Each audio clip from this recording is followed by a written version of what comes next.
Seorang mengatakan, bahagia itu didapat oleh orang yang mempunyai kekayaan cukup. Karena jika ada kekayaan, segala yang dimaksud tentu tercapai.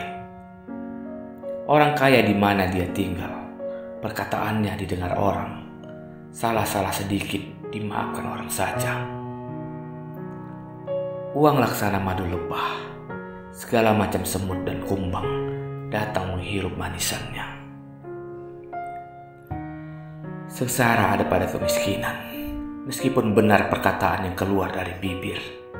Kebenaran itu tidak akan tegak karena tidak bertulang punggung. Tulang punggung ialah harta. Dalam satu perhelatan atau pesta, maka sultan-sultan dan baginda-baginda didudukkan orang di depan rumah, sedang si miskin harus di muka jenjang saja.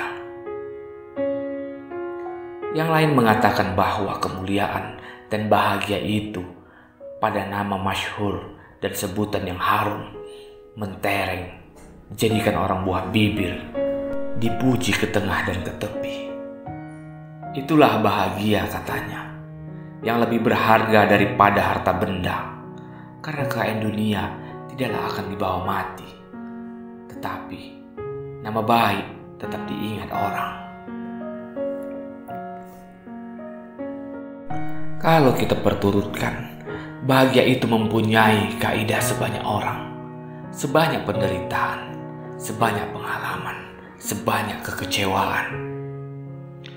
Orang fakir mengatakan bahagia pada kekayaan. Orang sakit mengatakan bahagia pada kesehatan.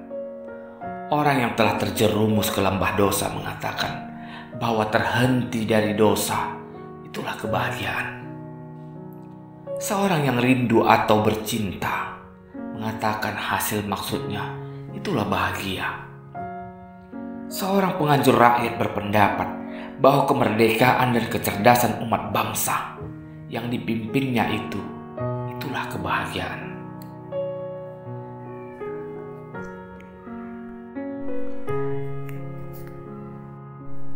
Seorang perawan dusun bernama Asma binti Bahdal yang dikawini oleh Muawiyah bin Abi Sufyan berkeyakinan bahwa bahagia itu adalah kembali ke dusunnya, di dalam pondoknya yang buruk walaupun sekarang diam dalam istana yang indah.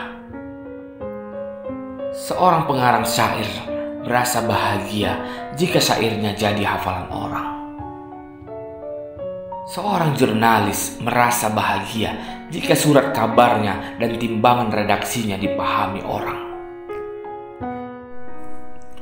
Telah kita dengar bagaimana ukuran bahagia dan kaidah orang. Semua makhluk anak Adam ini rupanya ingin bahagia. Bukan saja mengetahui bahagia, tetapi mengecap bahagia. Kita akan bertambah bingung memikirkan hal ini. Di manakah sebenarnya bahagia itu? Maka adalah kebahagiaan yang kita cari itu terlalu tinggi. Kita semuanya hanya mengumpulkan pendapat orang lain. Karena demikianlah kita ini di dalam hidup. Kadang-kadang pendapat mereka itu belum pernah dirasakannya, hanya di angan-angannya saja.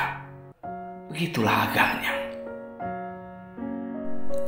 Kadang-kadang pula telah dirasakannya, tetapi tak sanggup dia melukiskan dengan puas, karena tidak mudah lagi manusia itu menerangkan segala kelezatan yang dirasakannya. Akan tetapi, dengan membaca pendapat-pendapat cerdik pandai itu, moga-moga terobatlah hati kita, timbul keinginan menuju ke sana dan tercapai oleh kita bahagia. Walaupun tidak seluruhnya, sebagian pun cukuplah. Pendapat Imam Al-Ghazali, segala kelezatan dan kegembiraan, kesenangan dan sukacita yang ada di atas dunia ini, semuanya hanya bertakluk kepada pertimbangan nafsu. Dan semuanya akan berhenti perjalanannya apabila telah sampai ke batas, yaitu kematian. Oleh sebab itu, Tidaklah ada satu makrifat yang lebih lezat daripada ma'rifatullah. Tidak ada pula suatu pandangan yang lebih indah daripada pandangan Allah. Tetapi kelezatan ma'rifatullah bukan bertakluk dengan nafsu. Dia bertakluk dengan hati.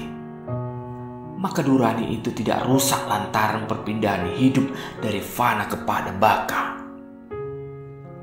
Bahkan bila tubuh kasar ini mati, bertambah bersihlah makrifat itu karena tidak ada pengganggunya lagi.